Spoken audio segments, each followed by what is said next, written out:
A debate over citizen privacy and police surveillance now headed straight to the Winnebago County Board. Ashley Robinson is in our newsroom tonight. She has both sides of this developing story. Ashley?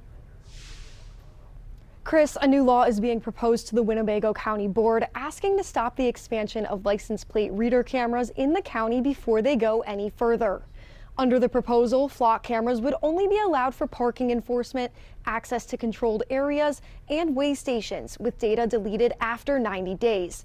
This local effort has backup in Madison. State Representative Nate Gustafson introduced a law to outlaw the technology in the last legislative session, and he plans to reintroduce it in the next. Consent of the governed have been kind of sidestepped with these cameras, and they seem to be popping up faster than people realize they could be thrown up. And so I think that's really where you're finding the reservation is mega privacy concerns.